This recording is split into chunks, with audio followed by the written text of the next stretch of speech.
Holy 1,000 miles and 2 guests in 2 weeks. This is Flight Check, Season 3, Episode 9. We are back once again talking every single aspect of FlyQuest with our special guest tonight, Nick Phan. 2 guests in 2 weeks feels real good. So my name, as always, is Sandy Toes, and to my left, Nick Phan, and my extra left, and my extra left tonight, my fellow hosts, Noxwar and Curly Double Q. Nick, welcome back to the show. I believe this is... Oh, man, what's up, boys? It's good to have you here. I believe this is like your 3rd time now on the show, if I'm not mistaken. Maybe Third time, yeah. 3rd or 4th? I'm starting to lose count, which is honestly a good thing. So I mean, three seasons is a long run. When you said season 3, I was like, holy shit, has it been season 3? Is this season 3 already? 2021. 2021, baby. Yeah, that's incredible, guys. This is actually... I want to say... Technically, that's a 2-year anniversary now. Technically, this past week was our 2-year anniversary. So this is also unofficially our... Happy anniversary. 2-year anniversary episode. We have made it. We have survived. Unlike other fan podcasts. Rest in peace. Yeah, we're not going to name them. We're not going to name them. Dude. Come on. That was a low blow. Hey, we gotta pick up our followers where we can. All right. Quick reminder that if you cannot catch all of the show, the VOD will be available here and on YouTube on our channel, Flight Check Podcast. I will be getting the audio version out as soon as possible, hopefully by tomorrow morning. It'll be on Spotify, Google Podcasts, Anchor, all your favorite places. So let's get into it. Nick, welcome back to the show. Thank you. Let's just start with the easiest one. How are you? The regular season just wrapped up. We're heading into playoffs. How are you feeling? How's the team feeling? Where are things at right now? I'm doing well. Overall, I mean, I'll talk a little bit myself. I'm doing well. I am now I have been the longest tenured FlyQuest employee. We've gone through so many changes, I think, in even just the last couple months. But ever since our new ownership acquisition was announced back in September, we've just gone through so many different operations changes. We've hired a bunch of people. Some faces have left us. Obviously sad about some of those departures, but overall everything's been pretty good. I was just over at Riot this morning talking to some guys about some plans for LCS 2024. So a lot to be excited about, not just for us, but overall, LCS and esports as a whole. Nice. That's pretty hype. Okay. Yeah, already, wow, we're not even 3 months into 2023, and we're already talking 2020. I mean, I guess that's what you have to do, right? Yep. Absolutely. How's the team atmosphere? Things were... I mean, we can talk about the regular season as a whole. Huge start to the beginning of the season. 8-1 in that first round robin. Looked really good. Everyone's saying, wow, best team in the league. Oh, yeah, they'll absolutely stomp at international tournaments, things like that. And then started to see some chinks in the armor. Started to see the energy kind of die off a little bit. Spica had a really open interview about communication issues that were going on within the team. And then started to feel like we saw glimpses of early FlyQuest right at the end of Super Week. Even in the not in that first loss to Cloud9, but that the second one in the tiebreaker, and then the other wins over Golden Guardians and TSM looked a lot better maybe than what we had been seeing in the past few weeks. So how's the atmosphere? How's morale? How's everyone feeling right now? I think we're pretty happy with where the team environment is. I mean, I think team environment has been something that we've been working on since Korea. I think we have guys that really, really love to get into the weeds and really, really love to get into the details. We have other guys that, whether that's, less experience, whether it's just like, they tunnel in less on the details and more about the big picture. You just have guys that kind of fall on both sides of the spectrum. And so identifying how deep we get into the weeds sometimes in review, whether we're VOD watching scrim games or stage games, it's important to be able to find that balance. You kind of have to, cater to every single player and what their preferences is. Guys like Impact are going to want to sit there and, go through every single detail. He could probably talk about every single game we've ever played for like 2 hours each game, and that's longer than we actually play the game itself. And so like he loves that. Some of our other guys need the process to be broken down a little slower, and so you can't dive as deep into the details, and we just have to work out some of those kinks. And I think over the course of the year, we've developed a good pace to it. I think we have a lot to be optimistic about when it comes to our playoff run. I think a lot of people will probably look at our recent performances against Cloud9 and be like, oh wow, Cloud9 looks like they're, such a far step ahead of FlyQuest. And I think internally we don't feel that that's the case.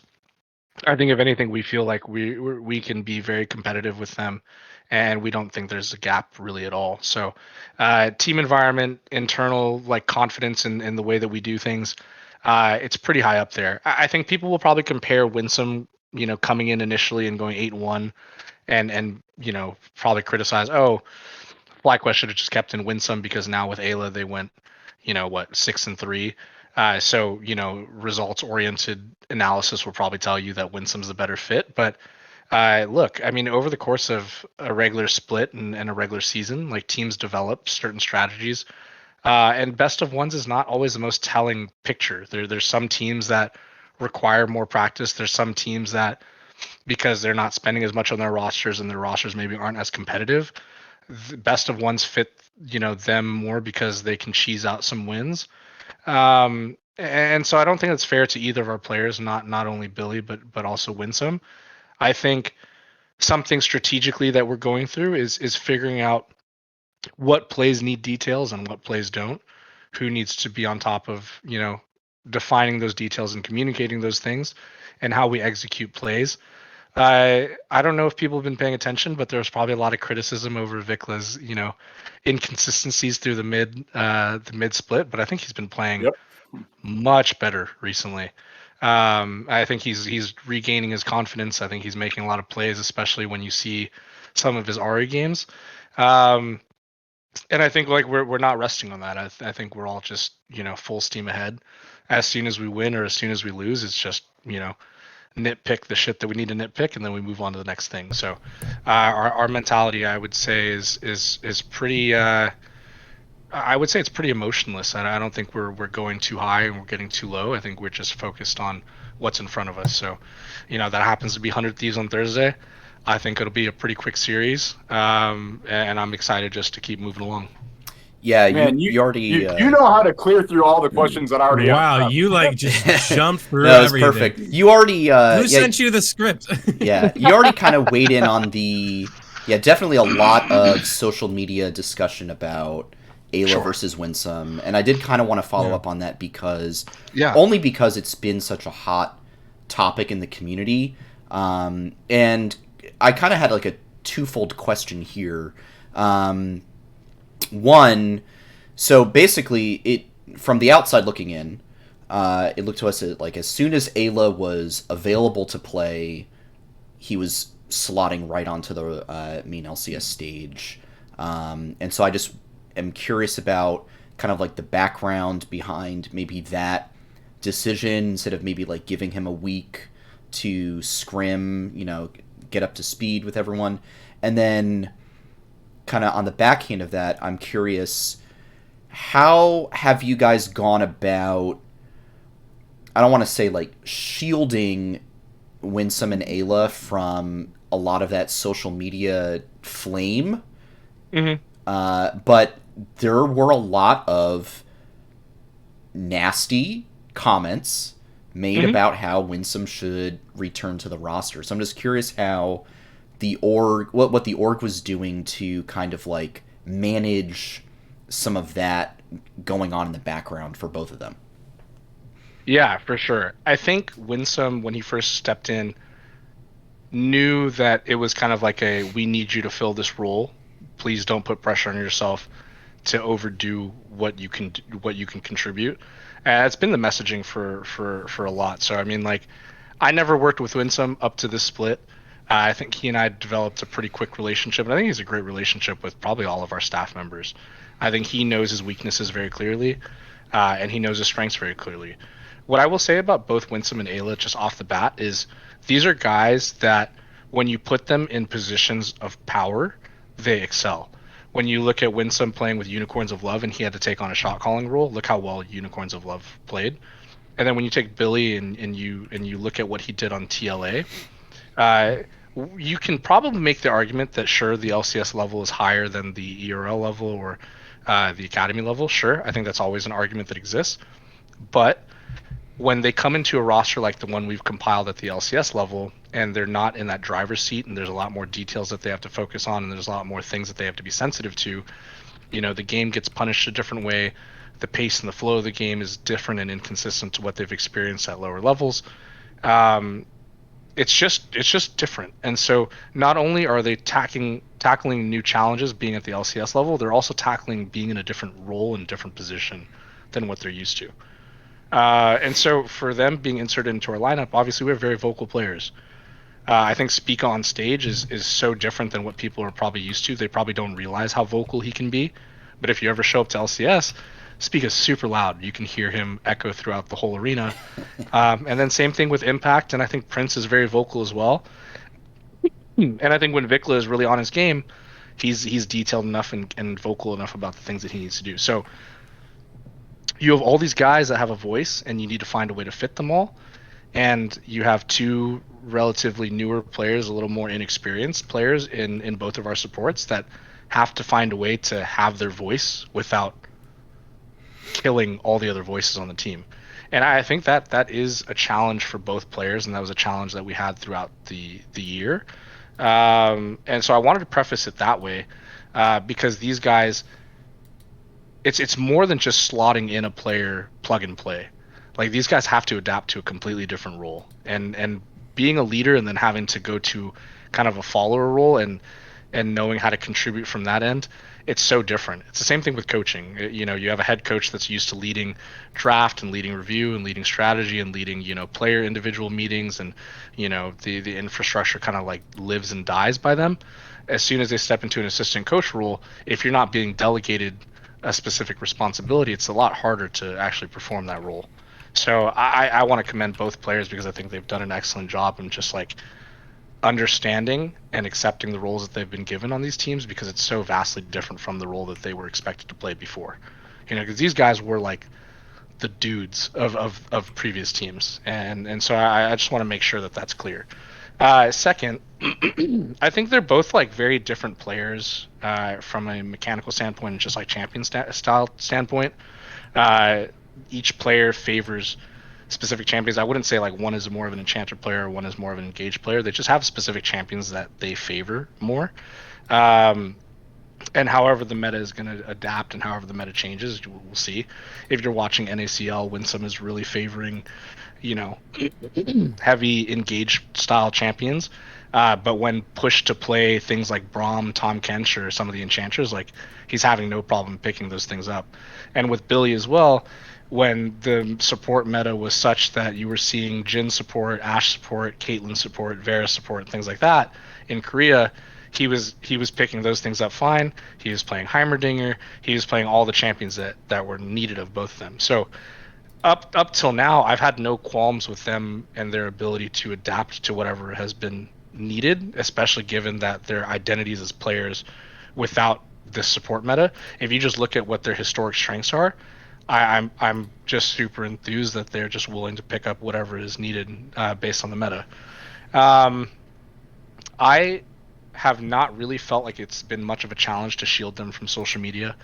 I think Winsome doesn't really look at social media in general, and I think anytime Billy, is discouraged because he misplayed something in a game or, something happened that he's like, I can't believe I did that. Whereas if it was in practice, I wouldn't have made that same mistake. Like, it's been easy to, for whether it's myself or whether it's a coaching staff, sit there and kind of give him a little pep talk and kind of pull himself out of that. And they're both incredible workers. I think for both of them when they were playing in the LCS and also now with Winsome playing in the NACL, they're generally kind of like the last guys to leave the office.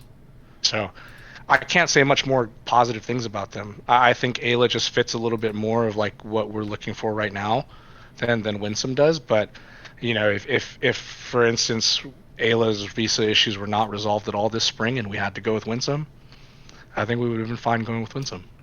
I think they are the ones that are going to make the most out of the opportunity, and the most that we can do is support them. And I've just been happy that we haven't been in a position where we're like, oh wow, we need to find band-aid solutions to these guys because they're just clearly not making the cut. Do you know what I mean? Yeah, no, absolutely. Yeah, for sure, for sure. Yeah, thank you so much. That's great.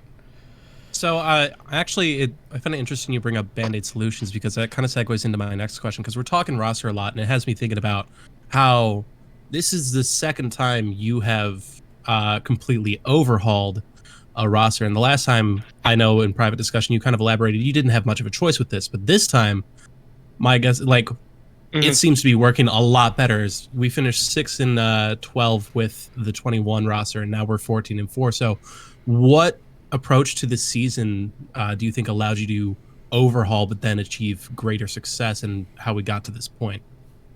I think when you have money that no, let me say it in like a really simple way. When you have money that's not yours and you're told build something great, it's easier to take risks, right? So for me, when we knew that we were going to have new ownership acquisition that was willing to spend a little more than not just like our old management, but also every team in the league, because I don't know if you guys know this, but every region sort of salaries cut spending catered all across the board. It's not just LCS, it's not just LEC, it was also LCK, and it was also LPL. Every region kind of cut spending, not overall super significantly, but enough to change the dynamics of every league. I mean, FlyQuest probably, with what we spend, I'm not going to obviously give the details, but with what we spent on this roster this year, it's still not more than what some of the powerhouse teams spent in the last 2 years creating their rosters, considering buyouts and everything like that, right?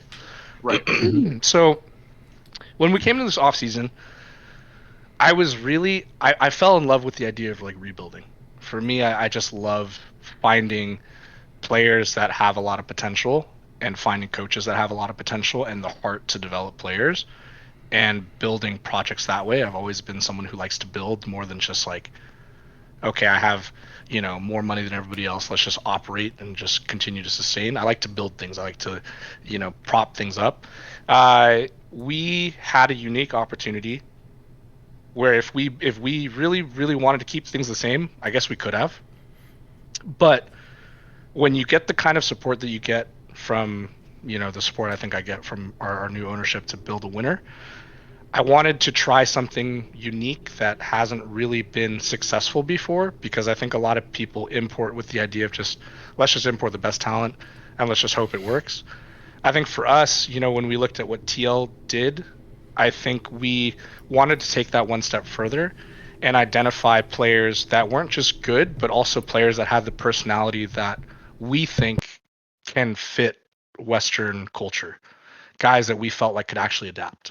Because if they can't adapt, then they're probably out in like a year, or maybe they're out midway through the year between spring and summer. The LCS boomerang, as some people have put it. TL is an exact boomerang or example of that, right? Look at the last roster from last year and the year prior. I mean, all those guys come in and they immediately go back out. So, no, that makes perfect sense. I think we just took a little bit of a deep dive. So, like Prince, as an example, had tried to go to China 2 years in a row. And for some situations, in the 2 Chinese teams or LPL teams that he was supposed to join, things didn't work out for things that had nothing to do with gameplay. I could already tell that this individual, at least as young as he is, because Prince is only like 22 years old, for as young as he is in his early career, he's willing to like take the step outside of home and just like experience playing high League of Legends somewhere else. I wanted to see if we could take some of that, I guess, I would say he took risk on his own and was willing to explore. I wanted to see if he was willing to explore Western League of Legends, and the conversations that we had, he was absolutely willing to. I know we talked about it in our video where me and Papa Smithy break down a little bit of our off season. But yeah, we targeted personalities more than anything. I knew Prince was a good player. We also had the option to look at other guys like Teddy, Aiming, Dokdam, all those Korean 80 carries, some of the Chinese 80 carries as well. And Prince just stuck out to me as someone that I would like to work with, and someone that I think like if we really supported his transition here to the U.S., he could become a mainstay.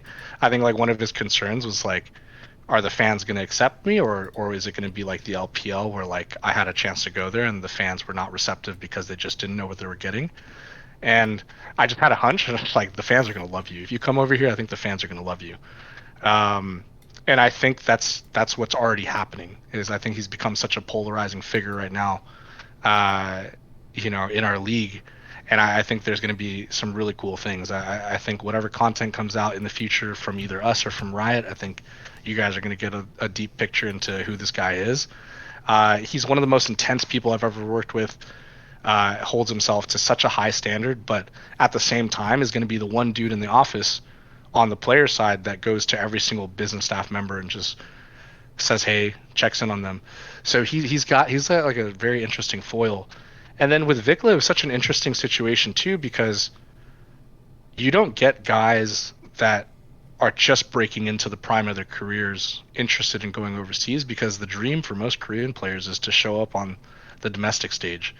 I was talking to Impact and he was telling me, back in 2013 when he won Worlds with T1, they didn't even care that much that they won Worlds. In fact, they actually felt winning LCK that year was way more important, way more kind of like that prize jewel than anything else. So I didn't expect Vikla to become available, and I didn't expect for him to be interested, but I think after talking with him and after talking with his family, and after working with KT to get the process done, we just knew from understanding his interactions with his former teammates and things like that he wouldn't just come over here as a young player, as a rookie, and just freeze up in the spotlight.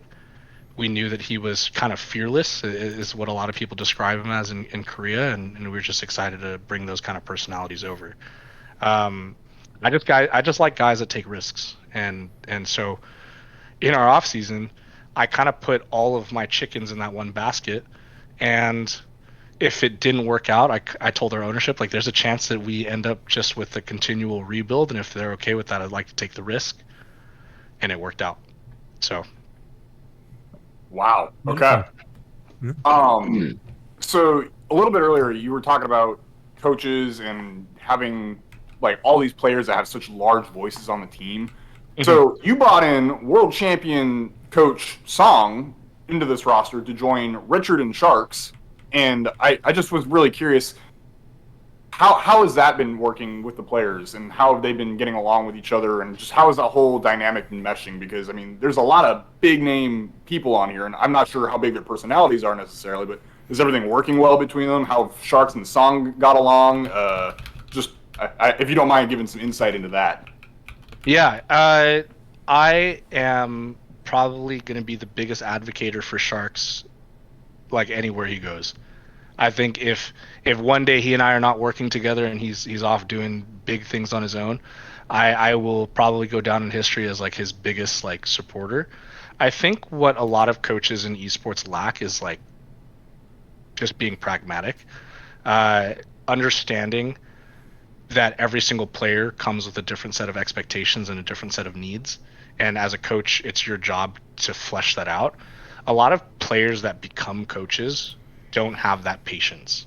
They don't have that specific expectation developed in their brain as like, okay, I'm coaching a group of 5 players, and they think I'm coaching a team. I'm coaching one group, but you're coaching not only that one group, you're also coaching all those players, and you're coaching the staff that you have to be responsible for.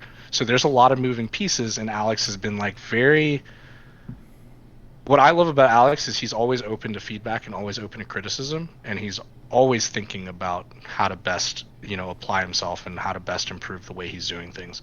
And when I have someone that passionate about his own process and also passionate about making sure that his coaching style and method works for every individual player, then I get something really, really special. And then I have guys like Richard who are so smart about the game. He's probably like one of the biggest students of the game. And then I have a world championship coach.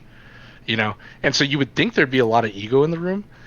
I personally like ego in the room. I like when people argue. I like when people have conflict. I think you need that in any team, whether that's between your players or whether that's between your coaches, you know, whether that's the actual knowledge and content behind it or whether it's the actual process and how you get from point A to point B.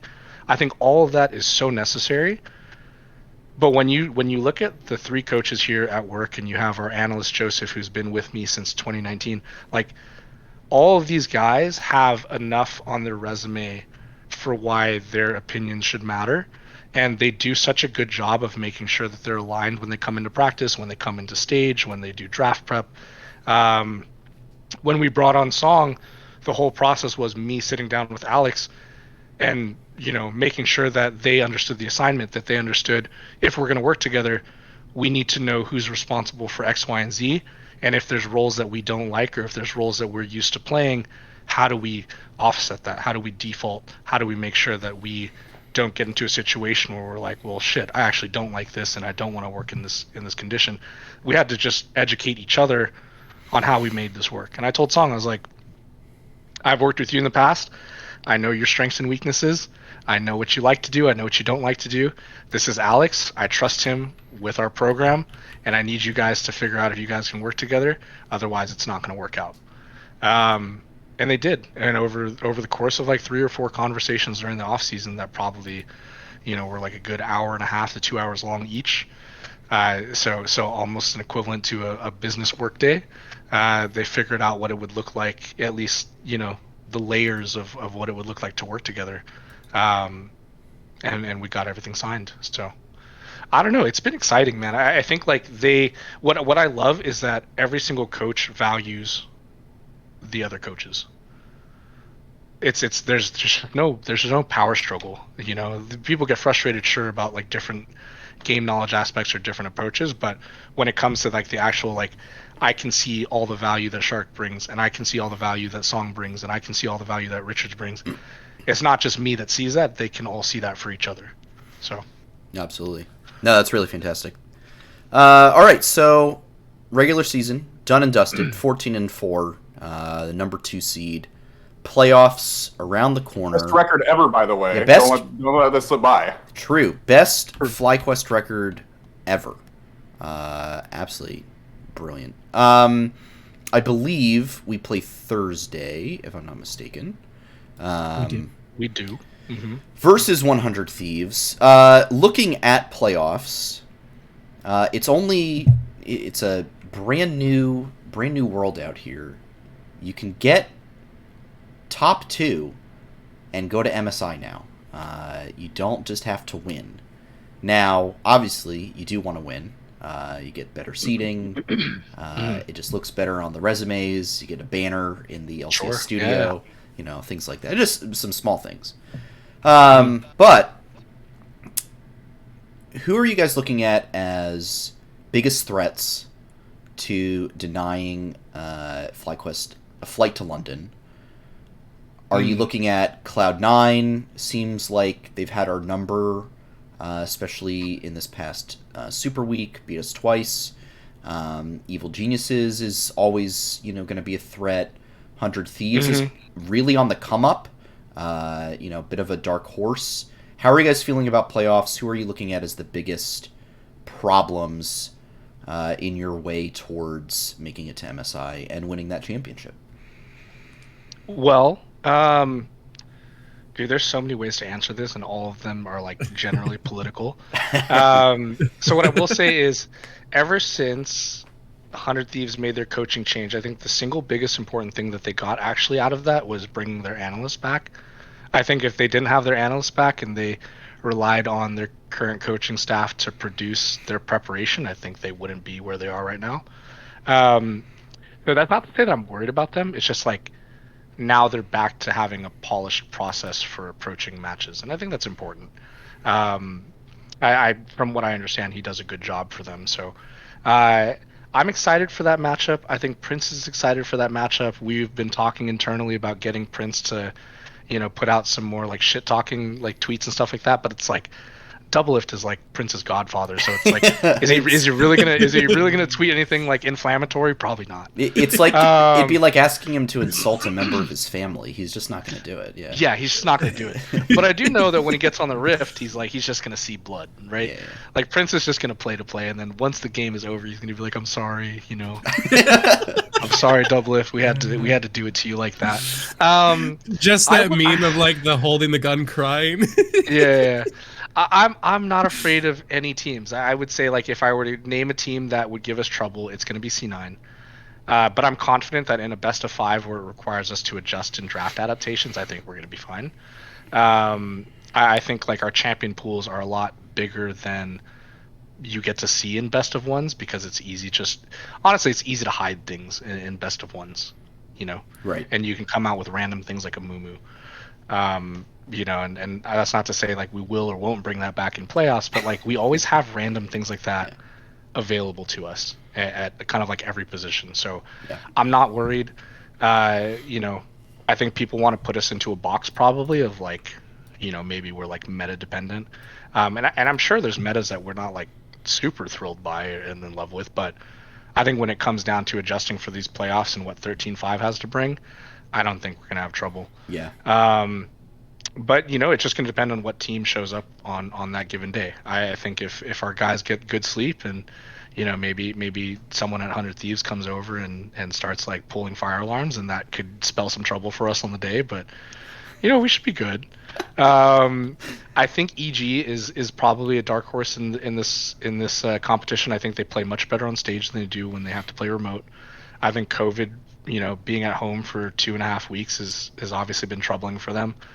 And it sucks that they don't get to have the upper bracket run to give them a little bit of a cushion going into these playoffs. But at least for me, I think C9 EG are probably the 2 other strongest teams. And, I would say that CLG and 100 Thieves are good in their own rights. Like they have their own identities, but they kind of lucked out with some of the things that happened to Evil Geniuses. Yeah. And then we'll see what happens to Golden Guardians. I mean, they're sitting right there in the 6th slot. If for whatever reason we don't make it through Thursday, we end up having to play Golden Guardians on Saturday. I'm not worried, but I do know they have some strengths and they have some very, very clear weaknesses. So we'll see. I mean, just, TLDR, I'm just not afraid. I don't think any team in the LCS is like really, really good or anything like that. I think we have a lot of holes and we have a lot of weaknesses too. So I don't overthink those things. Yeah, no, absolutely. I think there's definitely been some chatter about. I liked what you had to say about the champion pools. There's definitely been talk about Impact's only playing Cassante these days.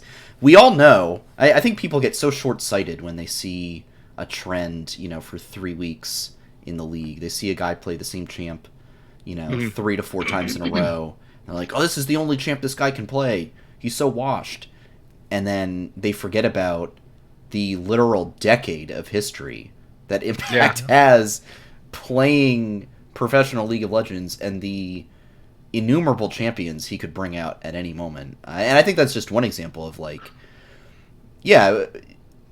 people might want to claim, oh, they're meta dependent. I just think there's a lot more versatility to the team that, you are only ever going to see in a best of 5 because at the end of the day, when you want to win that best of 1, you are going to pick what you are most comfortable with, what you feel like you can play the best.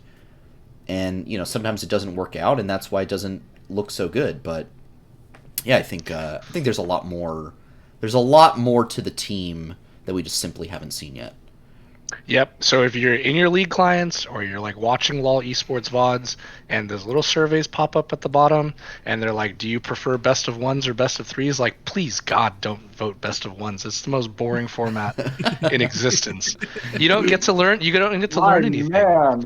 You don't get to learn anything. And I think like for the sake of our current player base and current level of League of Legends and for the sake of like future developing, player bases, like best of 3s, best of 5s, anything that forces adaptation, anything that forces like, principled learning across multiple games at a time, and like you have to like deal with the ebbs and flows of pressure. Like, it's so crucial to just competitive League of Legends, and you just don't get that from best of 1s. Still Yes. dreaming of the MLB have 2017 hundreds of Immortals games this days. season. Whoa, what was that? Still Let's just be- dreaming of the. Oh, sorry. I was just making a joke. No, you're Just good. still dreaming of the 2017 Immortals days. Yeah, a little bit. I Yeah. do miss that roster for specific reasons. I mean, Oh. X-Smithy at the time, when we got to revive his career in the summer, people don't realize, like, everybody was talking about X-Smithy as like, this guy needs to retire. He's been playing too long. And then we bring him in and he, single-handedly carries our team through, to Worlds in 2017. And then it's like, okay, then he just continues to dominate with Team Liquid for the next 2 years, Yeah, I love that roster. I love Flame. Poe Belter was cool. Cody was doing well at the time. Ole was a character at the time as well. It was a fun roster. Yeah. So to bring things back up to things now, we were just talking about playoffs, and competition aside, this has to be one of the strangest schedules that I've ever seen for playoffs, not gonna lie, because it's Thursday through Saturday this week, then it's Friday, Saturday, then it's Saturday, Sunday. So on the schedule, because the biggest thing that everyone was talking about with LCS is going to the Thursday, Friday format. How did that affect you guys? What is your allowable opinion on this? And then how did it affect the way that FlyQuest approaches the season, changes their structures? Because it's not what you've been doing for the last 4 or 5 years. It's completely different. Did it change much? Honestly, it didn't. I think the only thing that would have been bad is if they stuck to the 12 p.m. start for Thursday, Fridays. But ultimately, I think moving it to Thursday, Fridays didn't really do all that much. Would everybody be in favor of moving back to Saturdays and Sundays? And if it's a vote for just purely viewership-based things, then probably. But I bet you if you polled 90% of the LCS and you asked them, do you like having a Saturday off day? Every LCS pro is going to be like, yeah, I fucking love having Saturdays off. You know what I mean? And it's not to say that these guys go out on Friday nights, but it's just you And get that to day actually do what you feel like want. you have a weekend, rather than a Monday off day. What is there to do on a Monday off day if you play Saturday, Sunday? There's really nothing. You can't really go out and do anything crazy. So I think the schedule change has been okay in my book. But I do think if I have to think about this from the health of the league, maybe it's maybe it hasn't been as successful as people want. But hey, I mean, Riot has League of Legends and they have Valorant and they want to be a little experimental with what they're doing, and we're just going to see how it ends up panning out. But I don't think the schedule change has really done much damage, if any. So to expand on that a little bit, have you been able to watch the broadcast at all, or are you just been pretty much all in studio helping the guys out the whole time? No, I watch the broadcast. I mean, I rewatch all of our games, so I'll go into LoL event VODs on YouTube, and they'll usually show the pre-match segments, the post-match segments. I watch it all for the most part. So I guess how the changes been or felt to you compared to previous years? Dash is gone, for instance. There's a lot more segments that are more explosive or more dynamic per se. Does it feel better to you? Is it about the same? Or Catching up with Double Lift is all over the place, Yeah, the catching up with Double Lift one is a funny one. I don't know that I love it, but it's a funny one. I do like that they're being more experimental. I miss having a host, but I would say in general the broadcast has been really lively, and I think player inclusion in different segments. They've done a lot more analyst desk segments with players post match, and I think that's been a very welcome addition, because I think there's a lot of guys that just are really down to talk about things, win or loss. Maybe less when you lose, but when you win, a lot of people are willing to talk. And again, knowing Spica and knowing Impact, who have been would probably be mainstays if they had them on more. I think Spica's maybe shown up in 3 analyst test segments already this regular split. So yeah, he's shown up a lot. Yeah, I He's think everywhere. I think it's just fun. I think it's fun just having players involved in broadcast things players casting a game and then showing up and doing a player interview at the end of it. That stuff is just it's nice. It's nice to see and it's nice to have. And for the guys that are able to show up in the audience for Thursday and Friday matches to see some of their favorite players and personalities show up like that and get involved in the broadcast like that is, I think a big deal. I think it's nice to have. Cool. Curly, Sandy, any other further LCS stuff before we dive into the salt topic? No, let's do it. All right. I've been asking to get Bring on into the this. salt. The NACL is brand new this year, and for anyone Yep. listening to this who hasn't really paid attention, in past years it's been Academy. It is now the NACL, the Salt League, the North American Challengers League, however you want to call it. It is the Tier 2 league for North America, and there were some major changes this year. Biggest one being there were 6 provisional teams added in, one of which was the new amateur team of FlyFAM. But before we get into that, just what are your thoughts on the changes that were made, these 6 additional teams that were brought in, the fact that the bottom 4 of these specific amateur teams can be relegated? Just kind of what are your general thoughts on the whole situation and the changes that happened? I mean, I don't necessarily want to get like too controversial on the topic. I do think it's hard for some of the provisional teams. A learning lesson for us, for example, is I want to make a really big impact where we can when it comes to developing the scene below the LCS level. But realistically speaking, like there's some teams that can just do a little more with those resources, right? So like if you look at what like AOE is doing and Fear and some of these guys, like they have a lot of their players out here in LA. Some organizations are not able to provide that for their C teams. I'll call them C teams for lack of better terms, but yeah, I would like to use provisional, but I'm just gonna go like really like sports versus esports kind of thing. Okay. I value the idea of having your sister teams all over the place and being able to control the environments that they're learning in, but sometimes that's not practical when you're spending a couple million on your LCS roster and you're spending upwards of 500K to $1 million on your challenger team. There's oftentimes not enough resources to go around to sustain your third team. And so when you're not able to control all the components to their environment and the way that they learn and the way that they're growing and training, there's a lot of variables that become a little untenable. If guys have like health issues, how much responsibility is the org supposed to have versus the individual, when they sign up for a certain thing.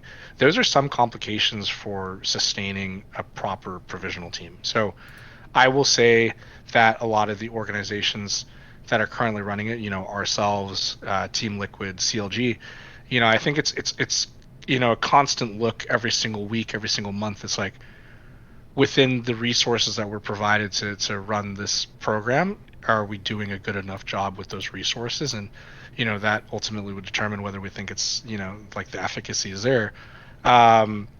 But the actual structure itself of the NACL, where like you get some of these amateur teams involved with the challenger teams, I think it's fun. I think it's nice to see.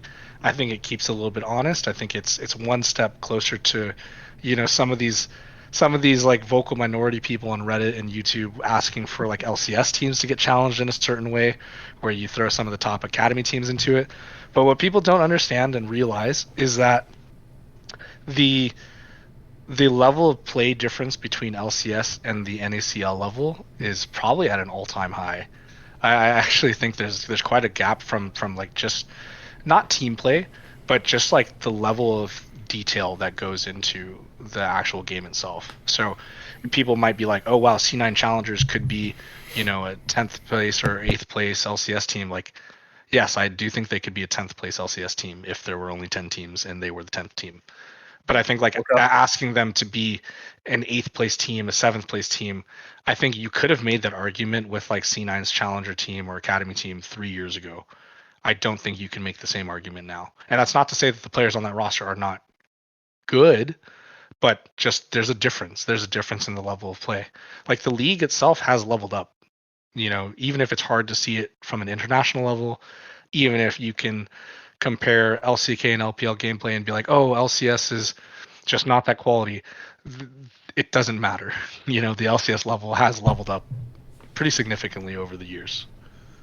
So is the tier 2 scene just not keeping up in pace then, or? I would just say that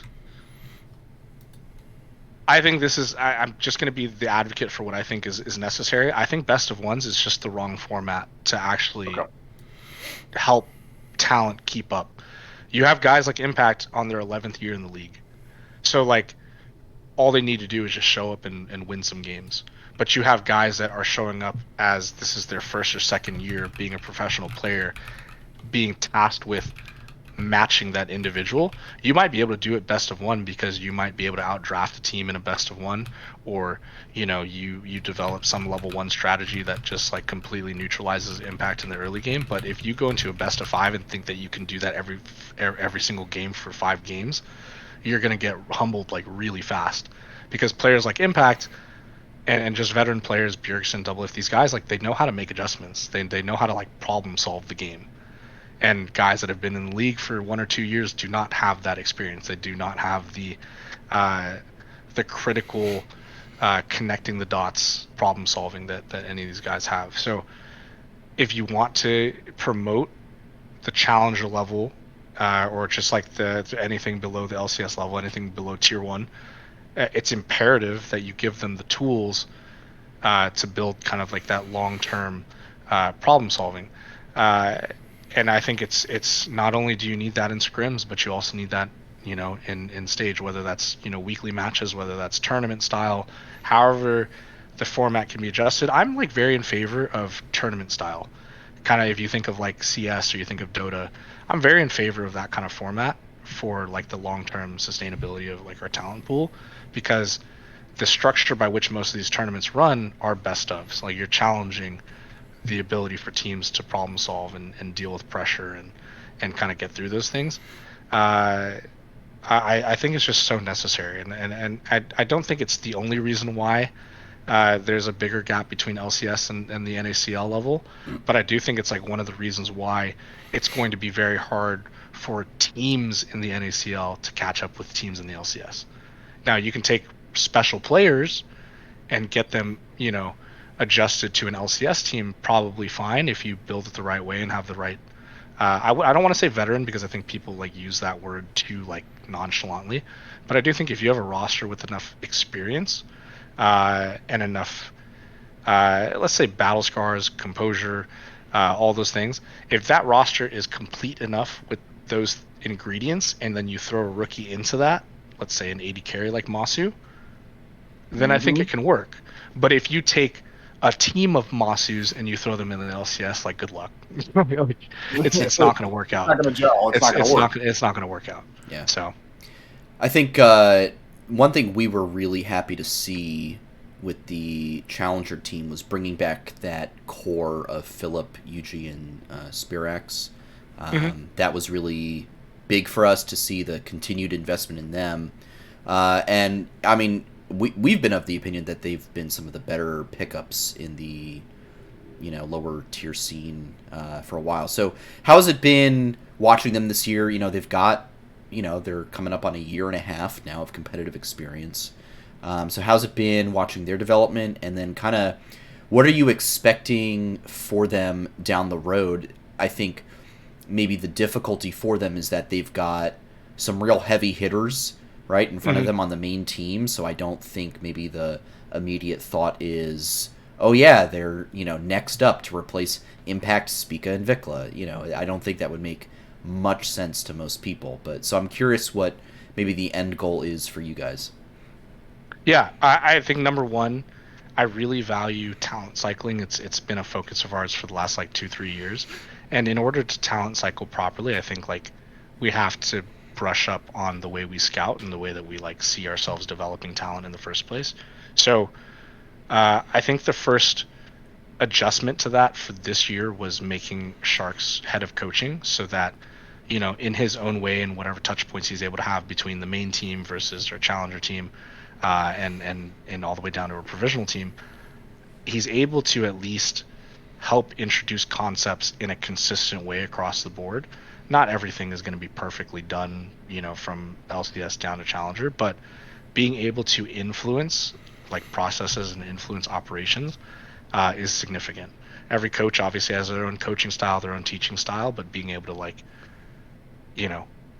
introduce core competencies the same way, I think is a crucial part of that.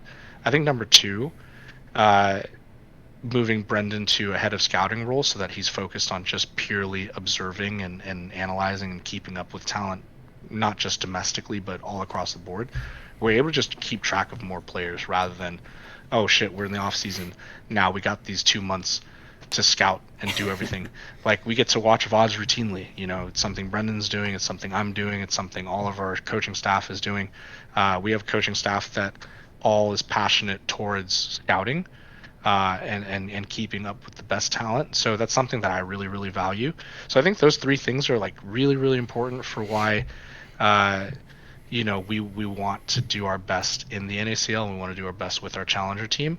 When I think about our specific players like Philip, Yuuji, and Spirax, I think they're products of how intentional we've been with making sure that everybody on our staff is aligned in scouting and the kind of identity that we want to unfold. So without getting too much into our secret sauce, I just think we're more intentional than most other teams. This roster probably shouldn't work compared to any other roster. Usually there's certain rules to building rosters, right? If you're going to have a rookie jungler, you need your support to be somewhat more experienced. You need one of your solo lanes to be experienced. If you need a rookie mid laner that you want to develop, or a rookie top laner, you need his counterpart solo laner to be experienced. You need the jungler to be experienced. And then depending on your bot lane, you need one of those two pieces to be more experienced. If we want to use the word veteran, we can use the word veteran. But in this iteration, where our focus has obviously been making sure we continue to develop our top side and also focus our development on Massu, a lot of people would probably go back into our roster build and go like, so where does the leadership come from? You know, where does that voice come from? It can't just come from coaching staff. So where does that come from? And we banked a lot on, just specifically with this build, the relationship between Philip, Yuuji, and Spirax, to sort of circumvent the need for like natural leadership to come from one individual player. And we actually struggled with that a lot throughout the split. It took a lot of time before players started getting really, really comfortable, like getting past the friendship stage and just stepping on each other's toes when they needed to. And now I'm seeing Yuuji step up and calling his teammates out. I'm seeing Jalal call his teammates out a little bit more. I think Philip's doing that a little bit more. But even more than that, I think when Winsome came down to the challenger team from his stint with LCS, he was very, very motivated to push himself and to push his team. And it didn't matter like what they were struggling with prior to that. It didn't matter, you know, what kind of like skeletons were already in the closet. He just came in and said, I'm going to do my job and I'm just going to push everybody. And then Massu's special because this kid, for being an 18-year-old AD carry player that has never played professionally beyond like one split like he did last summer, he knows how to have a voice and he knows how to contribute, and he doesn't shy away from that. So without having like a main leadership figure, and I still think having a main leadership figure in most teams is really, really crucial. It's extremely important to have someone that can be like the clutch guy when it comes to like decision making and when it comes to problem solving. It's been such a unique experience seeing 5 players kind of just figure it out. And I think like some of that is coaching. I think we were doing a good job with, you know, Lucio and with Max or Rocco, who's just come in recently, and Lork and our analyst. I think they've been doing a great job in their own rights, but it's been so interesting seeing a non-conventional team build being competitive like they are right now. So. Yeah, that's something Cubby's kind of been on about too. Is just this is the most unique roster that's been seen in the tier 2 scene, because all these guys are not. I mean, you don't want to use the word veteran or anything, but they're also not like necessarily all rookies. But it's just kind of this weird middle ground. So it's definitely been unique and very fun to watch. And so, however, one rookie I will refer to is Massu, because you've been hyping up a little bit over the past little bit of this conversation. However, did you find him? And is there any small chance that a certain FlyQuest moderator and maybe co-host of the show maybe DM'd you about him and maybe led you towards finding him? Is that a possibility at all? Or did any of you guys actually? Hold on. I did, actually. Oh my god. Really? Nox really wanting his moment in the sun for this one. Oh, dude, man. I would love to give you your flowers if that was the case. You know, if I'm gonna be really honest, I don't remember. So I apologize for that. When would you have DM'd me about something like this? It was June of last year. It is still in our DMs. June 2022? Yes, June of 2022. I checked just to make sure I wasn't making it up and I wasn't gaslighting myself. Yep. I mean, let me just double check. Because June or technically, 2022? the whole message I sent you was the whole TBA team. Ah, you did message me about that, June 14th. All right. But you didn't specify a player. Regardless, Oh! regardless of Called the case, out. regardless of the case, we didn't know if we were going to be involved in amateur or not. So we didn't really look too closely at like, should we acquire a team? Actually, the way we found Massu was kind of funny. We actually shit on him in Clash. My staff and myself included, we played Clash, and we actually shit on Fahad's team. What? Oh yeah. no! Fahad was playing Thresh, and I was like playing bot lane against him or something like that. And like, I will tell my kids when he becomes like the next superstar that like I personally shit on him, but it was actually like I'm like very certain it was like Richard and Lucio that like carried us, and we ended up winning. But so we beat him, and then when we were running tryouts, and we invited him to compete in our tryouts at the end of the year, because we myself along with Brendan, and Brendan's been kind of like the orchestrator of like our end of split combines. We invited him to play in them, and the first week, I think the first like 3 days of the combine, we're like, okay, so do we like any of the players that we're seeing? And we were kind of like, no. Everybody's kind of just like, whatever. Maybe we got to recycle talent again this year. Or maybe we got to import. And then in the second week, that's when Massu started to really like show some really bright spots. I think the way that he was spacing, the way he was playing interactions under pressure, some of his skirmishing was like really surprising. And so that's kind of the process by which I think we just held him in really high esteem, because we ran our program or our combine for 3 weeks, and we got to see him kind of go in week 1, week 2, week 3. And then it got us really excited because we took the time to kind of get to know the prospects that we had in our combine. So I will always hold it over his head that we shit on him in Clash, but the truth of the matter is, I think Brendan found him first, and I think like we all became more and more impressed over time as he competed in our combine. And then I put the pressure on him, and I said, look, I can see you being an LCS player in a year or two. I really want to make that investment in you, and I know some other teams are probably going to come knocking on your door in a couple weeks, but we found you first. Let me know. And I showed him the screenshot of us beating him in Clash, and then the rest is kind of history. So, but he's a great dude. I think like none of us expected him to look as handsome as he does. We just didn't know what to expect just from his face, because he doesn't have his face anywhere publicly until as of recent. But not only that, but he's quite mature for his age. So his parents did obviously something right in raising him and the rest of his siblings. He's a very intellectual player, a very instinctually gifted player. You guys are going to be really surprised if he pans out well. There's always that coin flip of like, you find these like really, really special players. Maybe they work out, maybe they don't. But if this guy works out, I think he's going to be really special. Nice. Cool. So I think the lesson I've learned from this is teams automatically get dibs on players if you run into Clash and you beat them. So just keep that in mind for future LCS teams that are listening to this.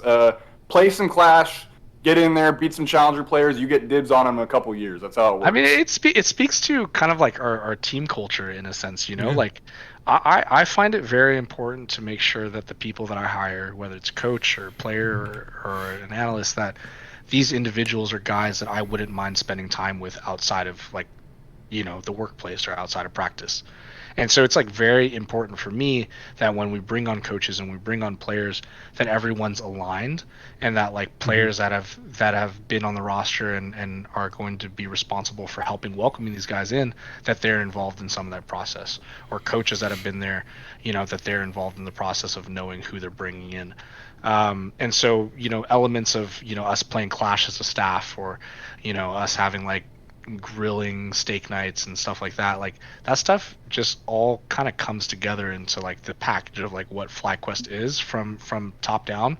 And so I'm surprised that we found Massu, because I think like the NA talent pool doesn't have as many JoJos and Dannys as people think it does. But I'm more surprised that he fits our culture as well as, we anticipated, and probably even a little bit more, you know. So that's what I'm excited about. Is that when we look for good guys, we hope that they pan out the way that we expect them to, and since coming in day one and then being remote for so long and then finally flying in, he's kind of exceeded our expectations in terms of how he fits in the team setting. So Yeah, I think Odd Massu. I think it was good that you noted that the NA system isn't full of players like JoJo who can just like vault their way through the amateur and academy scene right into LCS. But what I do think is true is that you have a large amount of players who are good. They just need to take a couple more steps, and they need to be in the right environment. And so many times I think there's a lot of players who they stagnate because they're just not in an environment that is conducive to them being able to take that next step. Like maybe they are just they're mechanical gods, but they don't have that intellectual side. They don't think about what they're doing. No one teaches them, hey, when you go for this trade, you need to do this, and when you're in this matchup, you need to do this. They just play the game. Yep. But in some ways, I would, if you can find a player, in my opinion, who has like the hands that they need to be able to play and is willing to learn, is like walking into practice every day saying, I have no freaking clue what I'm doing besides, clicking my opponent and, shooting a turret. But I'm here and I'm willing to learn, and, they show those steady signs of improvement. Like, I think that's the kind of guy that eventually I would hope we see every single NA team has like one or two of those guys that like came up through the scene and is a mechanically insane player and has learned how to play the game through good environment. Yeah, I think I've become more open over the years of having LCS and academy rosters, now challengers rosters. I've become more open-minded to some players that got phased out coming back for a second chance. I think there's a lot that they learn being away from the game sometimes, that if they're like willing to come back and put in the work, like they actually are so valuable to certain team environments. And sometimes it's hard reading the discourse that like, oh well, it's academy, you shouldn't be recycling players, but there's been constant discourse in traditional sports as well, football, basketball. And a big narrative is like how entitled some guys come in as rookies or new guys that get a big sack of change, and they get the keys to the team, and then they like, oh, all of a sudden you realize these guys aren't actually adults, and they don't actually know how to make all the right decisions all the time, and they don't know how to carry themselves all the time. It's so valuable to have good ambassadors of what it looks like to be the proper pro, or how to have like the right practice habits, or how to have the right systems for developing yourself, or routines, whatever the case is. If you can have that in your coaching staff, you can have it in your teams, whether it's the LCS level, challengers level, wherever the case is. I'm all open to it, as long as like they obviously breed the same culture you're trying to build. If I want to really like workaholic culture, I want veterans that are also workaholics. If you want a team that doesn't value that as much, then you want to make sure that the veterans you bring in value the things that you care about. And I think like, because sometimes it's hard to like speak on that from a social perspective. Not everybody wants to put out a 2-minute Twitter video explaining why certain players were picked up and what that process is. Sometimes you're at the mercy of whatever narratives exist out in the social world if your team starts to perform poorly. But honestly, man, like I find it so impressive when guys that aren't given second, third chances come back and kind of redeem themselves. Like, it's more than just the Dokla narrative, right? It's a lot of other guys that still have the hunger to compete and still have the hunger to contribute and provide value somewhere. So Turtle, Answer. Yeah, so I love that. And I think like if they are really serious about it, like I'm good friends with Turtle, and I really hope that he continues to be serious about the grind and his passion for the game. But I think if he is, there's so many enriching things that he's learned over the course of his career that I think, if TSM has the right rookies or TSM has the right young guys that are, hungry to like receive those things, it can be so valuable. Yeah. And then also, I want to just keep seeing that smile on the LCS cameras. Yeah. It is a hell of a smile. It is. a good It is one. beautiful. But so we've done a lot of reflection on this past split, and I kind of want to shift things towards coming forward. And like, I don't want to get too ahead of ourselves, but like with playoffs, with the upcoming relegation tournament, and then like eventually just summer, like, what are some things you've learned across all three teams? Like, don't have to dive too much into detail. Just with everything, what have you learned while running all three teams, and what is the next step with all of them? Yeah, that's hard to like break down for every single team. I would So say let's start the small with FlyFAM, because I'd say that's the most in the air, I'd guess. So what's next there? I think that's something that we're going to continue evaluating. Obviously, we have the promotion tournament. April 17th is, I think, the official date for it. I think no matter what I think teams need to strive to do when they have provisional teams like this is not to just have it for the sake of having it. So if we were ever in a position where it just felt like we're not super excited about the prospects that are available, I don't think we should run it just to say we have a provisional team. But what I will say is, if you can find like those one or two guys that you can intentionally build around and provide them an environment to improve, and you find great coaches such as the one we have, coaching FlyFam right now in Brandini, then I think by all means go for it. I think like the days of trying to put 5 players together that are all rookies and just hoping they pan out, like you have to be more intentional than that. And I would prefer to stay away from that model when building out FlyFam. So it's just going to depend for us. I think we're going to go back to the drawing board. It was unfortunate for us that Goo just felt like he needed to take a step away from it, because he was one of the most exciting prospects that we looked at in the off season for our amateur team. But I think we'll continue to evaluate. I think we're looking forward to seeing how our FlyFam team does in the promotion tournament. And assuming we survive that, I'm expecting us to just evaluate every position and just make sure that we're really excited about the talent that we're developing. But I'd say outside of that, the other notion was like, if I want to really make an impact on a team that I'm supporting, I think it does require teams to be in an environment where they can interact with their teammates and their coaching staff in person.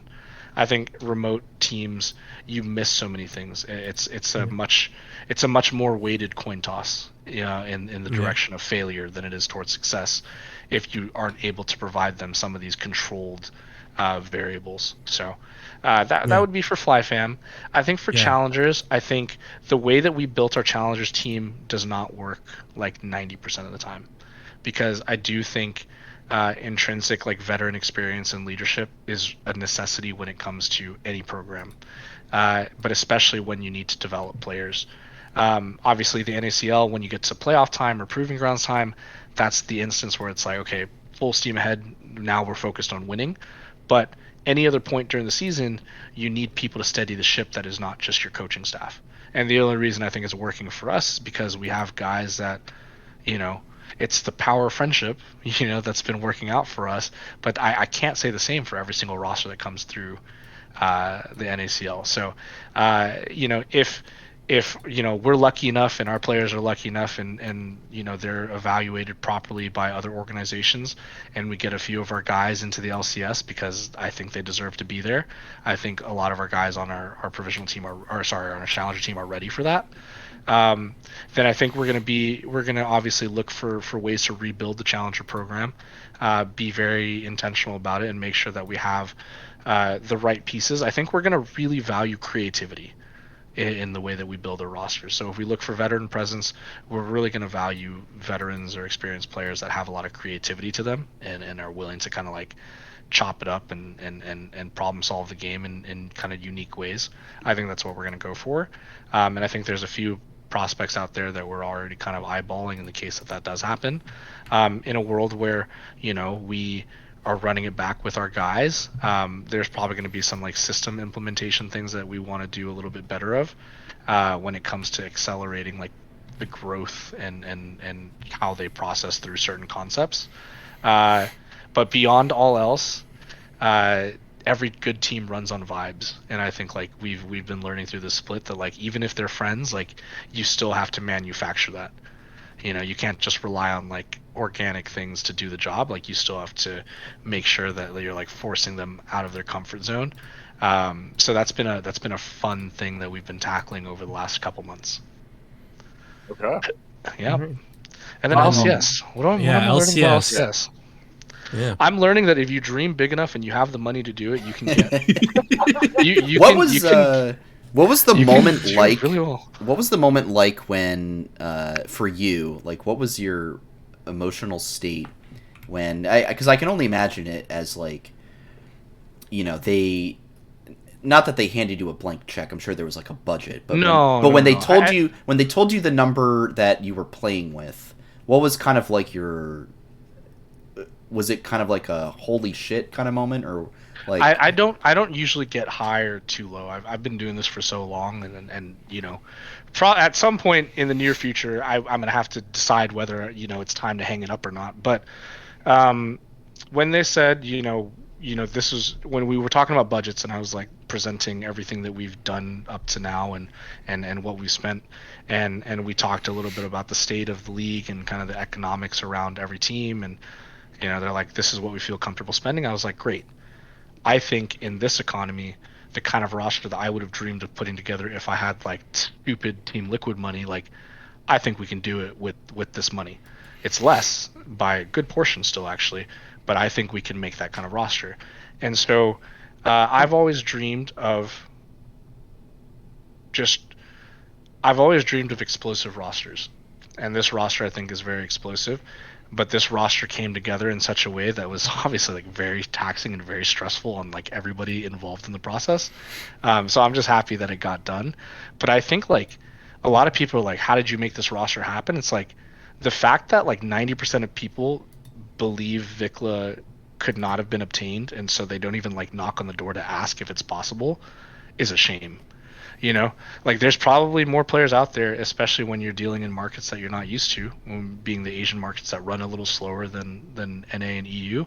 If you have the risk tolerance for it, and you're willing to really confirm your suspicions on whether they're obtainable or not, just fucking do it. That's what we ended up doing. I just wanted good players. I wanted guys that I thought were going to be a treat to work with, guys that were going to be fearless, guys that were willing to take risks, and guys that weren't afraid to have a voice. That is what we've built 2023 on. And so it'd be so silly of me if I didn't have the confidence and I didn't have the voice to go take risks and talk to teams and just figure out what's available. And I think that's what more teams need to do. Is you just need to ask questions and you need to figure out what's actually what you're actually able to do or not. And then because we dreamed big, I think we were rewarded finally. I'm not going to say it's going to work out every single time. There's a timeline where Vikla and Prince both decide not to come, and maybe Impact doesn't come either, and then what happens from there, I don't know. But I'm just excited that we were ambitious enough to pursue this kind of roster. Cool. Really quick before we head on to our kind of last final subject, would you mind giving just kind of a timeline or kind of a overview of how the FlyFam roster came to be and where it ended up today, per se? Just that was something that a couple of people will actually DM me about over the course of this podcast. All right, what was the question? So just the general overview or over timeline of how the roster for FlyFam came to be.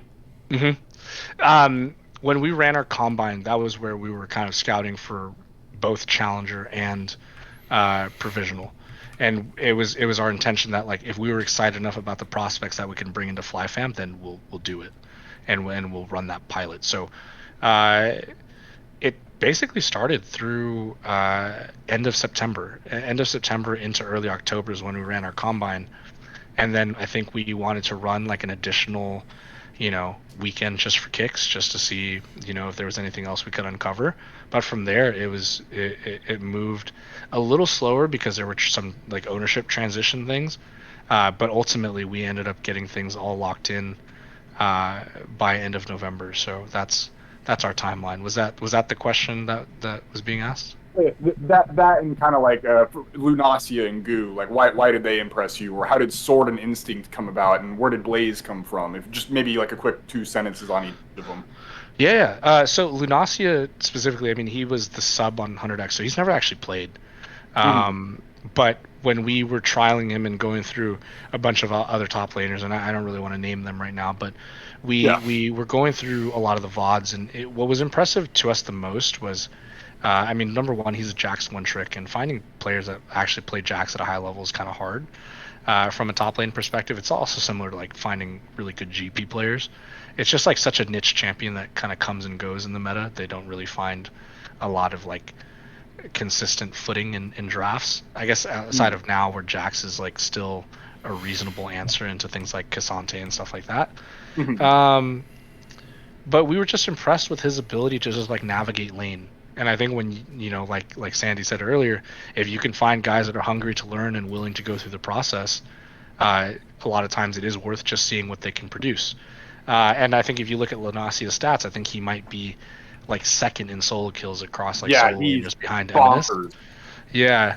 And so like that's obviously been like a really impressive thing, but like we're not satisfied with that, because I think there's still a lot of growth to be had from understanding how to transition his leads into things across the map. And I think as he develops more understanding of how the game is supposed to be played, maybe some of the solo kill numbers come down a little bit, but his overall impact of the game will go up. So that's Lunacia. I think Goo is probably one of the more exciting prospects, because not a lot of people were super excited about him prior to this last offseason. This last offseason, I think he competed in like 3 or 4 different tryouts and combines and impressed in every single one of them because of his willingness to like take risks in the game, invade, enemy jungle and just skirmish and just see what happens. But he did it in like a pretty structured way. His comms were good. He was enthusiastic, showed a lot of signs of wanting to learn and wanting to develop and kind of make something of himself in pro. And so, honestly, when he decided to take the step down, it's sad because, we had built the program on wanting to develop him and Lunacia. So, with Blaze is another one of those kind of like redemption arc stories where it's like, I still want to see more out of him. But when he came to us and was like, hey, I want to plug myself back into the league scene, I didn't feel like the first time I gave it a go that I really accomplished what I wanted to do. So he wanted to come back and prove himself and grind a little harder. So I mean, we're continuing to push him and we continue to want to see that kind of development. But that's how we settled on Blaze. I mean, I think you have guys like Darkwings out there. You guys have like Shochi, and in their own respects, they're performing well for their factors. And I think Blaze is just like a continual like, let's continue to challenge him. Let's continue to, let him put his money where his mouth is, and let's hope that he continues to develop and continues to have the hunger to prove everybody else wrong, and also to prove to himself that he's capable. What else? The last two, Instinct and Sword. I think again, when we thought of building our roster intentionally a certain way, developing Lunacia and Goo, we knew that we needed some stability in our roster.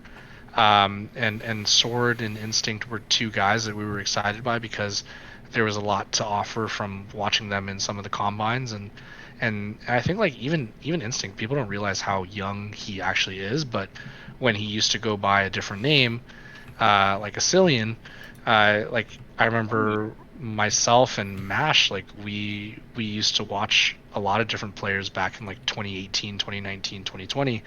We were just excited about him. And I think he's developed a lot of his own skill sets over the year, identifying how to be a little bit more of a shot caller or leadership presence on the team. And over the course of the split, we've been able to see, him and Sword kind of take up that mantle a little bit. So that's a little bit about, our roster. And, while they didn't accrue, the kind of, win count that like, Fear and some of the other amateur teams did, I think our focus a lot was definitely on development rather than just let's put together a provisional team and let's see how competitive they can be. And so sometimes NACL, and this is like, feedback that I've given to Riot too, it's like the goal alignment isn't always going to show you everything, right? Because we're focused on development, and that's not going to necessarily equal wins. But you're in an environment where it's like wins are important, and there's a relegation promotion format. So maybe some teams might look at our team and say, "Oh, well, they didn't win very much, so it must have been a bad team." But that's not necessarily like what we were focused on positioning our roster for. I think the development that Lunacia made, I think we're happy with. I think we want to see more. And I think if Goo stuck it out and was able to finish the season with us, I think we also would have seen some good improvement from Goo, and I think that would have helped us discern more of our success running this provisional team than not. So that's more of what we were focused on. Yeah, that's been the one thing about this format that's been kind of the goals seem a little not conducive to each other. You have provisional teams wanting to develop, but also at the same time they need to win. So I don't know. Anyway, Curly and Sandy, I'll let you take it on to the next topic. So we've been talking about League because that's the big thing. But FlyQuest, we play another esport, as as you're well aware with the recent success. We participate in the Smash scene, and so the last time we talked, we just had Kadoran. But since then, we've had not only the addition of Jmook, but the soaring of Jmook with 2 major wins under his belt now. And then I also with Kadoran, always in like the upper echelon of performance. So first off, how did we get Jmook? And then how do you work with him in these great success? Like, how does that fit into FlyQuest? Yeah, Jmook was such an easy situation, actually. I was surprised no one really reached out to him prior to that. But coming off of, Genesis and Summit last time, we were kind of just like, yeah, shit, well, we have Kadoran.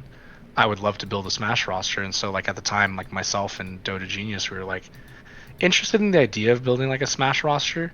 And when I had seen what Jake was able to produce, I was kind of just like, this seems like a no-brainer. And Michael was like, yeah. I think it is.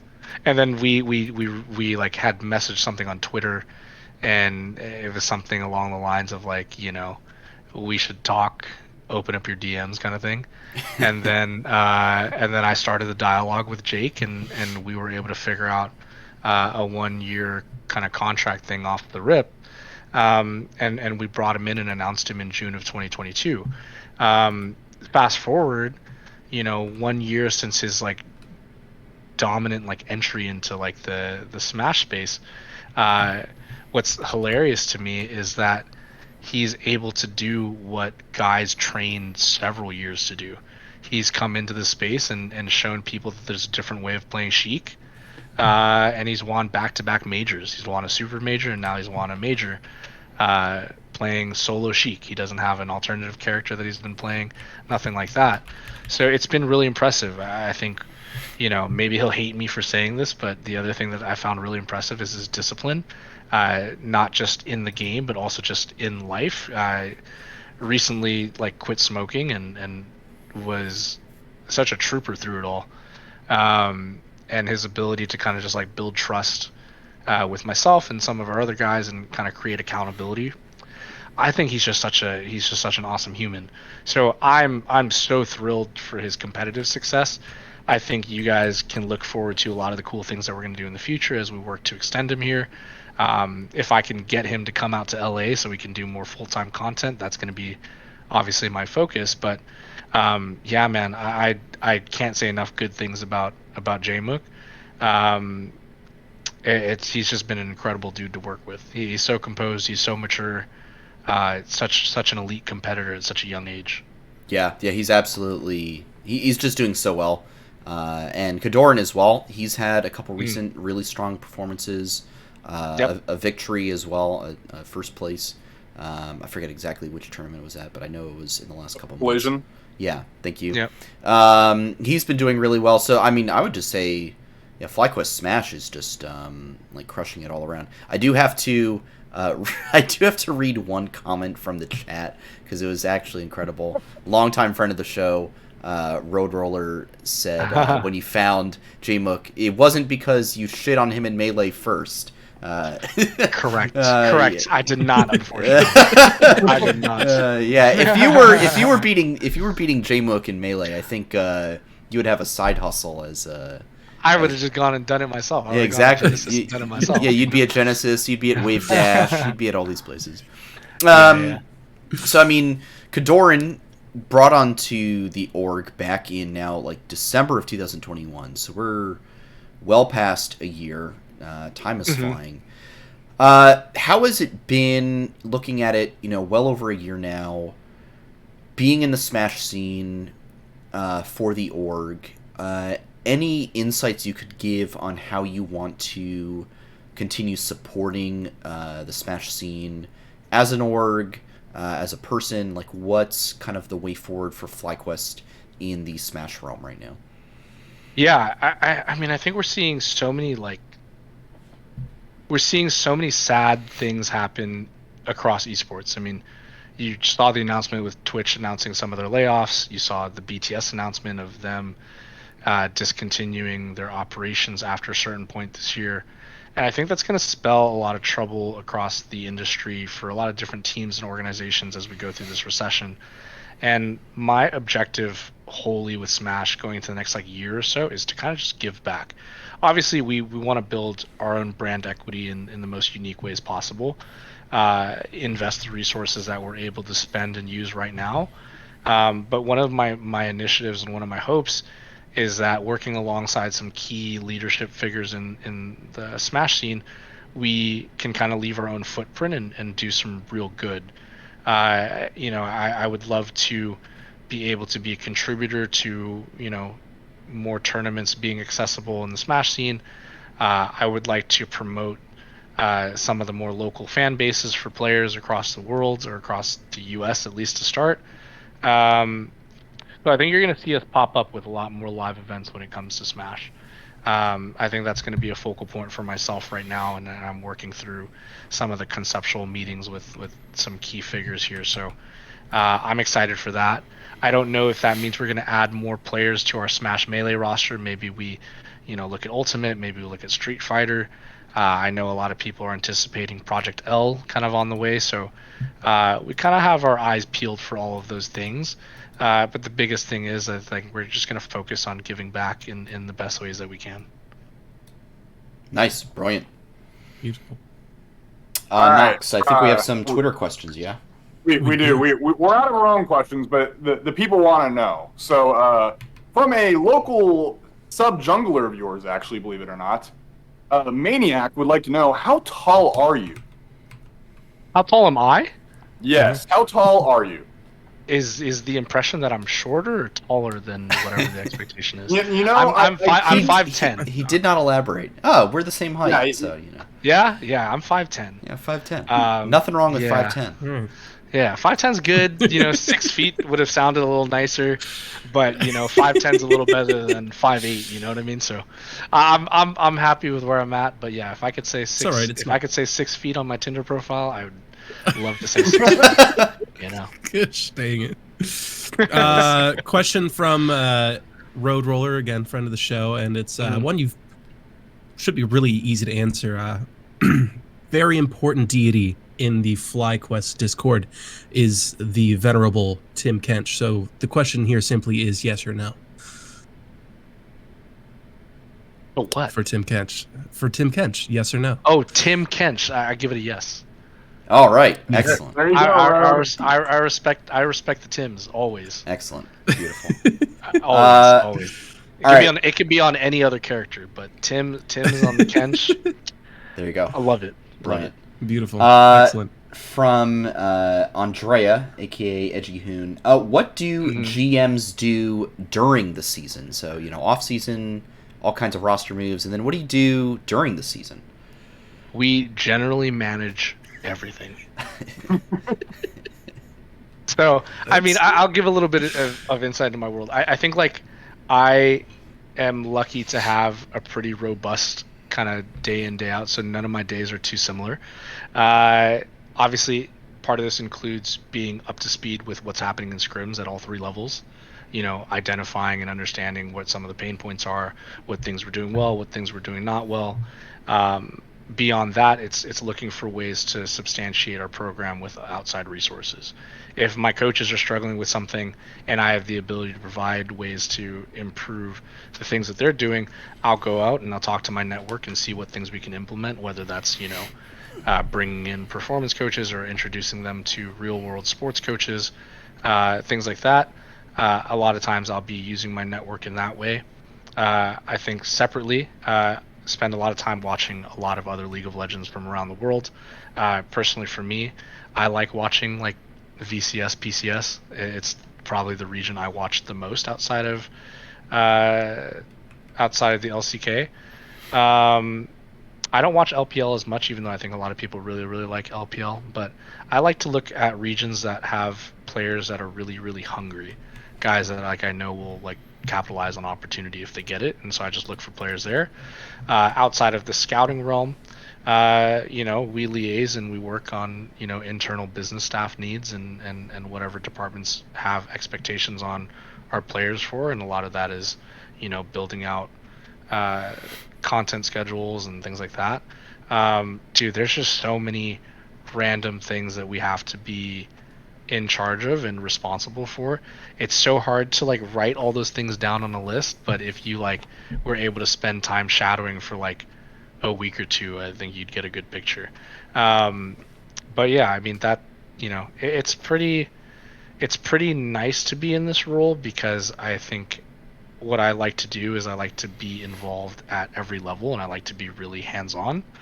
Not every GM likes to be this hands-on. There's certain guys that kind of like to take a little bit more of a step back, but I try to make sure that I'm involved in kind of every player's life and every coach's life, that we're responsibly providing feedback the right way.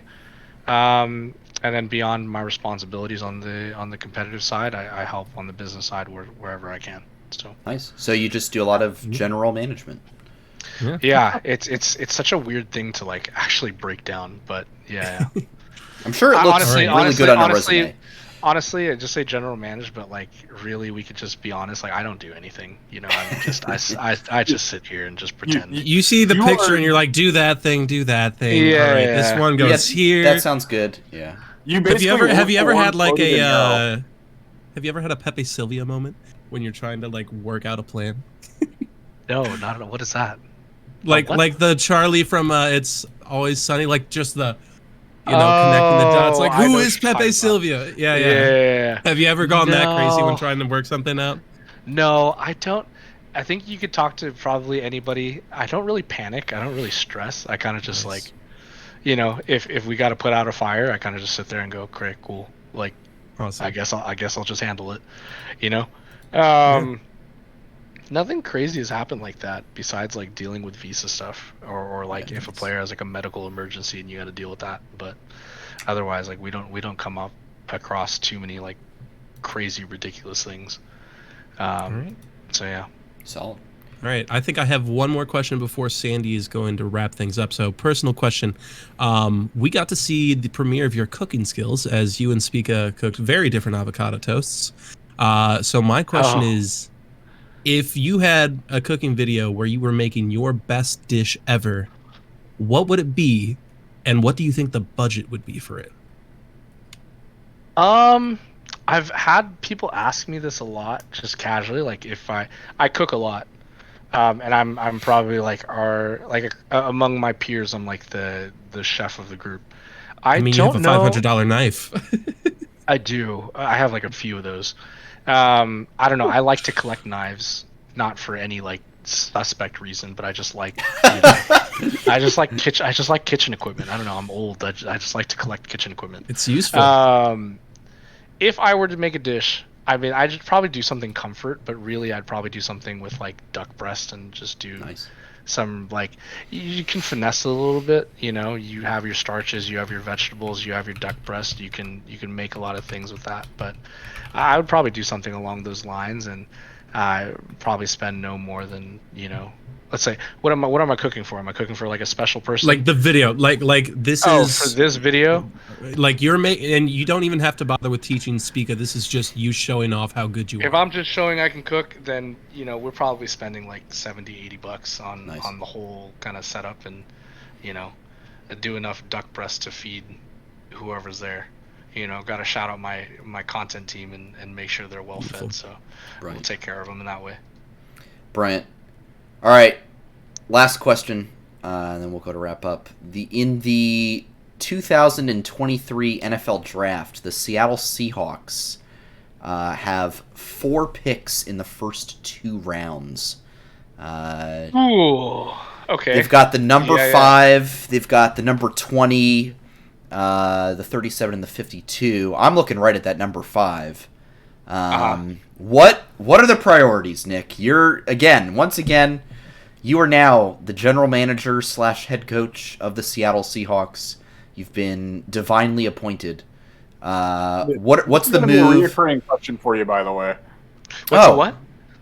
This is going to be a reoccurring question for you. This is my. Every time we have a show, we're going to talk about the Seahawks. This is my bit. Because I follow them too closely. This is my bit for whenever Nick is on the show. I have to bring in the Seahawks, Right. True. I mean, okay. I have to think about what our actual needs are.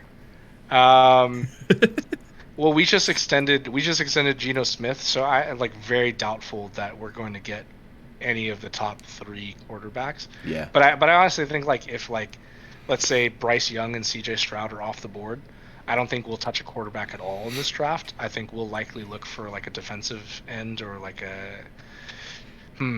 There's a couple people. I was looking at some mock drafts and some people have us picking Jalen Carter or something, and I think he's having some legal issue for being accused of murder. Something weird, yeah. I didn't really boy. follow that story. But if it's not him, I would probably go for a defensive end, like an edge rusher or something like that. I think defense is always a good play in general. And then I would probably shore up our secondary. I don't know that I would really try to do all too much. I think it goes your pass pressure, shore up your secondary, maybe we add a safety in there somewhere, and then I'm always in favor of adding pieces to the offensive line. I don't really care about skill positions beyond that.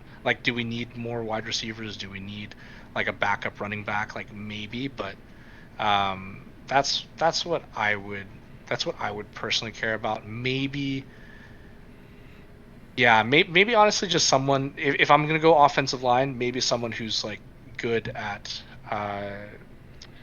helping the run. That's There you probably go. the thing I care the most about if I'm the Seahawks. Yeah. Brilliant. It's more than me. I'm not caught up at all, to be honest. Look, as long as the Patriots decide to actually draft guys who work out this year, I'll be okay with that. So that's all I have to care about. All right, that is the show. Hey, really quick, we got a ton of subs tonight, so I do have to thank several people. Biting Aram with the Prime, Mr. Sen feeling guilty for trying to hex FlyQuest by predicting us winning 10 worlds in a row every day. He gave us 5 subs.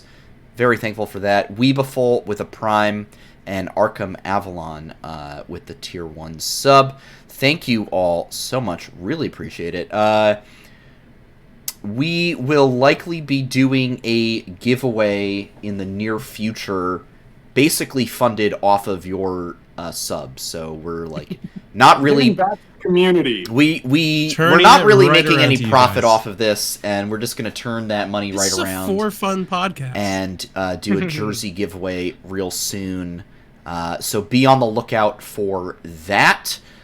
In the meantime, thank you all so much for tuning into another fantastic episode of Flight Check, truly. Playoffs this week. It's Thursday versus 100 Thieves. Starts at 5 p.m.? I actually don't know. Maybe 4 p.m. Eastern time, at least. Somewhere around there. PM y'all's I think time. I think that Eastern time sounds about right. Yeah. Is it 2 p.m. Pacific? Yeah, I think it's 2 p.m. Pacific, 5 p.m. Eastern, because it's usually 4 p.m. my time Central. Oh, yeah. It's going to be a late night if it goes all 5 games. So, good times there.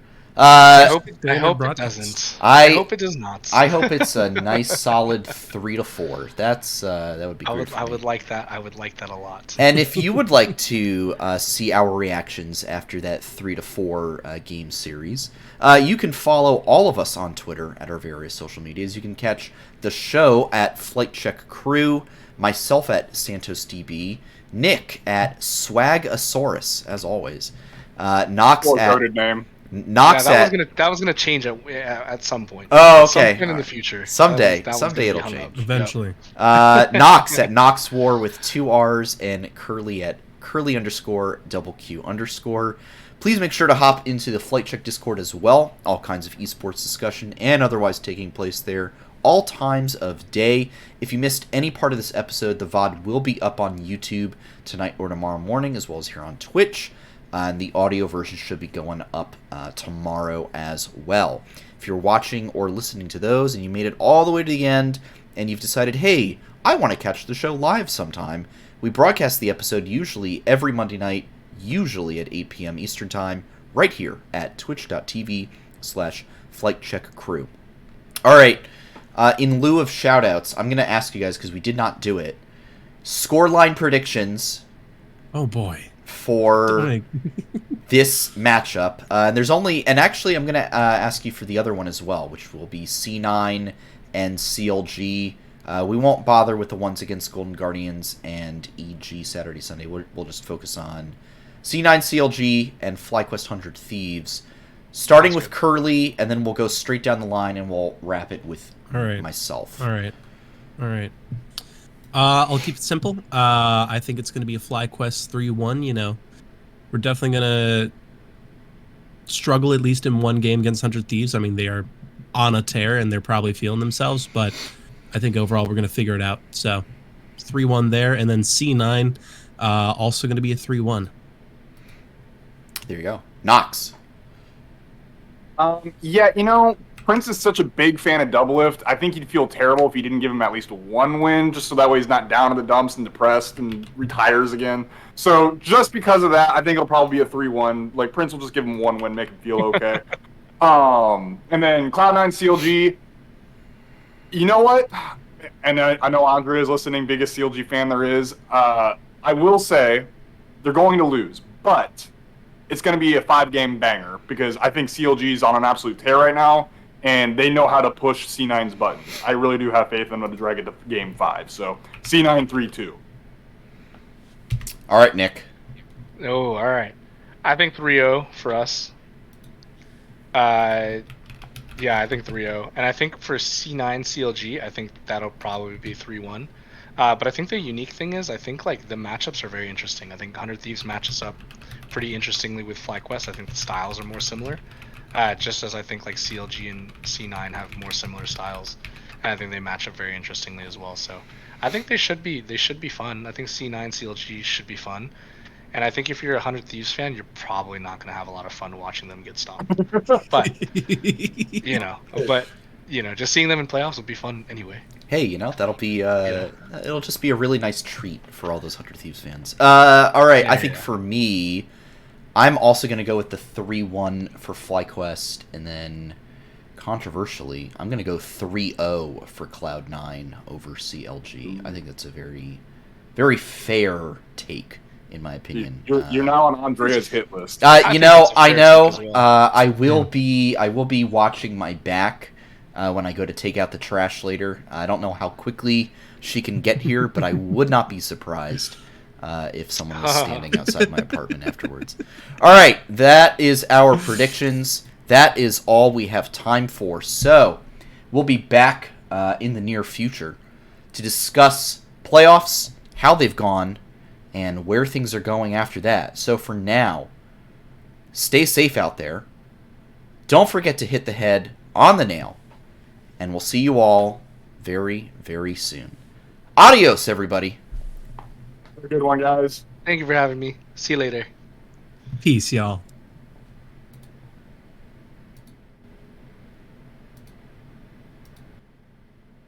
All right.